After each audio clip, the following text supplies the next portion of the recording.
Assalomu alaykum azizlar. Kanalimizga xush kelibsiz. Bugungi darsda printerni prochiska qilishni o'rganamiz. Buning uchun pustga kiramiz va bu yerdan panel upravleniyaga kiramiz. Mana chiqdi. Bu yerdan 3-siga kiramiz. Mana оборудование звук.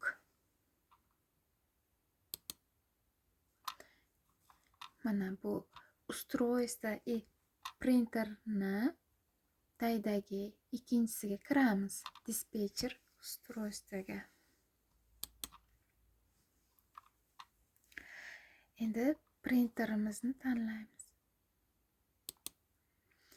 Va mana bu faylni chetidagini bosamiz. Va bu yerdan устройство и printerga kiramiz. Mana bitishga bo'lib turibdi. Shuni bitta bosamiz va o'ng mishkani bosib, demak bu yerdan настройка pechatga kiramiz. Mana bera servis bor, servis mana. Servisga kiramiz va ikkinchisiga kiramiz prochiska qilish uchun. Mana azizlar, puskni bosamiz va prochiska boshlanib ketadi.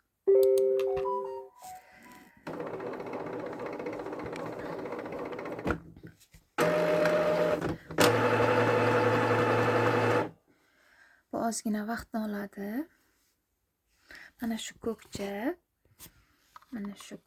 mana shu yerga yetguncha prochiskamiz davom etadi.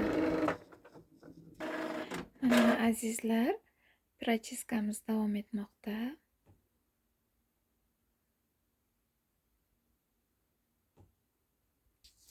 Bu prochiskani nima uchun qilish kerak? Bu rasmlar palasa chiqqanda kerak bo'ladi. Prochiska qilganda palasalar yo'qoladi. Shu uchun ham prochiska qilish kerak.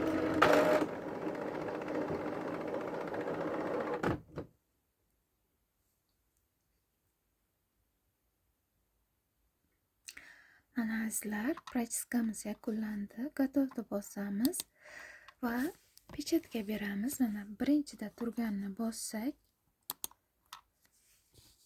pechat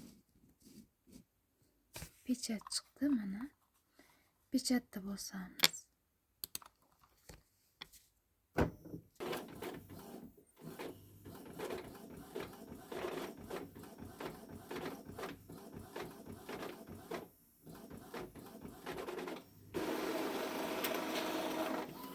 Mana azizlar, prochiskamiz tayyor. Juda ham ajoyib natija. Endi hujjatlaringizni palasa agar printer chiqaradigan bo'lsa, prochiska qilsangiz juda ham ajoyib chiqaradi. Videomiz foydali bo'lgan bo'lsa, bizga obuna bo'lishni unutmang.